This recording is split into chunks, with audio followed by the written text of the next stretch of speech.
দেখো, সমতলের উপর কোনো একটা দাগ টানলে সেটা 3 রকমের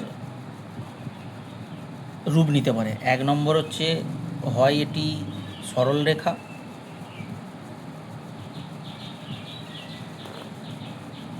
নয় একটি রশ্মি,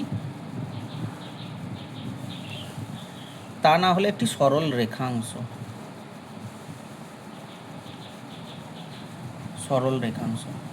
এখন সরল রেখাংশের মান যদি জানা থাকে, সেই জানা মানটা যদি আমরা বসাতে পারি বা পুট করি, তখন সেই জানা মানটিকেই বলবো ধ্রুবক। অর্থাৎ সরল রেখাংশের দৈর্ঘ্য যে নির্দিষ্ট, সেই ধ্রুবকটাই তার প্রমাণ। এখন ধরো আমরা জানিনি, তাহলে যে সরল রেখাংশটা অঙ্কন করেছি সেইটার মানটা আমাদের জানা নেই। কোনো একটা মান ধরলাম এক্স, তার মানে এটাই চলরাশি। তার মানে অজ্ঞাত যে রাশি, অর্থাৎ এর মানটা আমরা জানিনি, তাই এটা চলছে। কেউ বলল এক্সের মান 1, কেউ বলল এক্সের মান 2, কেউ বলল এক্সের মান 5, কেউ বলল এক্সের মান 12। তার মানে যা ইচ্ছা হতে পারে, এই মানগুলো যে চলছে পরপর বাড়ছে বা কমছে, যা ইচ্ছা হতে পারে, তাই এটা চলরাশি।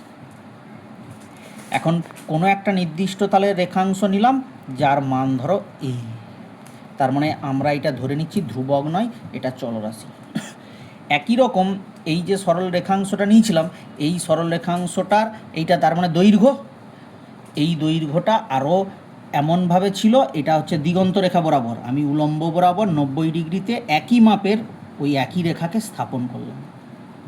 তাহলে এদিকটাও এ, এদিকটাও এ, অর্থাৎ দিগন্ত রেখা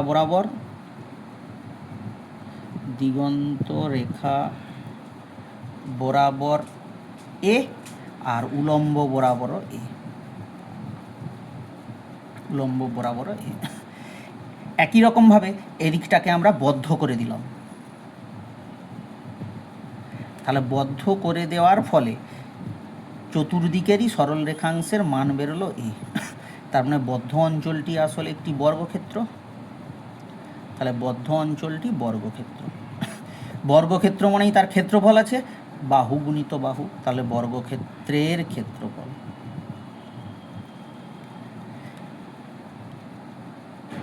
তাহলে বর্গক্ষেত্রের ক্ষেত্রফল মানে কত?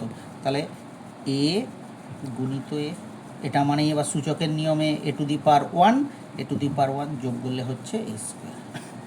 তার মানে এ স্কোয়ারের অর্থ কি? অতএব এ স্কোয়ার সমান এ বাহু বিশিষ্ট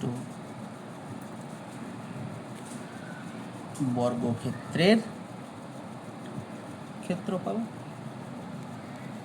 অনুরূপে বি স্কোয়ার সমান, তাহলে বি বাহু বিশিষ্ট বর্গক্ষেত্রের ক্ষেত্রফল। অনুরূপে ক্লিয়ার? তার মানে এ স্কোয়ারের অর্থ আমরা জানতে পারলাম, বি স্কোয়ারের অর্থ আমরা জানতে পারলাম। এখন যদি মনে করি এ স্কোয়ার নামক বর্গক্ষেত্রের থেকে বি স্কোয়ার নামক বর্গক্ষেত্রটা ছোট, তাহলে বি স্কোয়ারের রূপ এরকম হবে।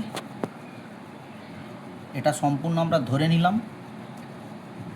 তাহলে এটা হলো এ স্কোয়ার আর এটা হলো বি স্কোয়ার। তার মানে আমরা ধরে নিয়েছি এ গ্রেটার দেন বি। তার মানে এমন অবস্থায় টোটালটা এ প্লাস বি হোল স্কোয়ার।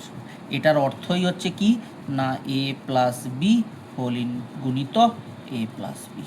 তার মানে গুণফল হচ্ছে A square plus A B plus B A plus B square. তার মানে এ স্কোয়ার আর বি স্কোয়ারের অর্থ আমরা জেনে গেছি।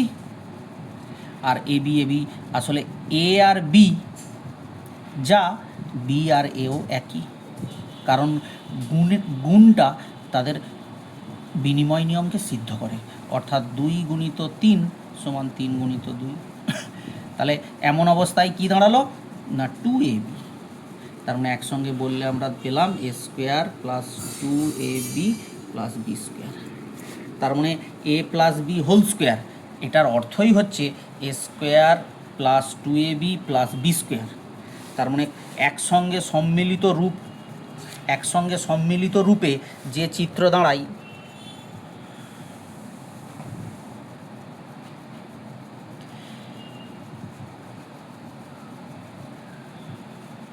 তার মানে এই বড়টা এ স্কোয়ার, ছোটোটা ছোটো বর্গক্ষেত্র বি স্কোয়ার, এদিকটা একটা এ বি, এই একটা এ বি। তাহলে এখান থেকে এতটা হলো এ, এখান থেকে এইটাও হলো, এখান থেকে এইটাও হলো এ, এখান থেকে এতটা হলো এ, এখান থেকে এতটা হলো এ, আর এই ছোট এখান থেকে এইটুকুটা বি। তার মানে টোটাল দৈর্ঘ্য দাঁড়ালো এ প্লাস বি। তার মানে A plus B whole square মানে এ প্লাস বি বাহু বিশিষ্ট একটি বর্গক্ষেত্র। তাহলে অনুরূপে এ প্লাস বি হোল স্কোয়ারের অর্থ কি? এ বাহু বিশিষ্ট একটি বর্গক্ষেত্র প্লাস বি বাহু বিশিষ্ট একটি বর্গক্ষেত্র, তার সঙ্গে দুটি সমান ক্ষেত্রফলের আয়তক্ষেত্রের যোগফল, এই হলো টোটাল। এখন A plus B whole square, আসলে এইটাকে ভাঙতে হয়েছে A square plus 2ab plus B square. এটা সম্পূর্ণরূপে একটি দ্বিপদ উপপাদ্য,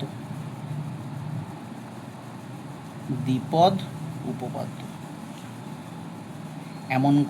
এমন করে আমরা পাওয়ার যদি 4, 5, 6, 7 যা দেবো, এখানে সংখ্যামান বেড়ে বেড়ে যাবে। 2 থাকলে 3টে পদ, 1 থাকলে 2টো পদ, 3 থাকলে 4টে পদ, 5 থাকলে 6টা পদ, 7 থাকলে 8টা পদ, n থাকলে n+1টা পদ হবে। তাহলে n থাকলে n+1টা পদ হবে। এইভাবে একটা এ প্লাস বি হোল স্কোয়ারের সূত্রের রূপ নিচ্ছে। আসলে পুরো সিস্টেমটাই একটি দ্বিপদ উপপাদ্যের একটা বিশেষ বিস্তৃতি বা আকার, যা এ প্লাস বি হোল স্কোয়ার।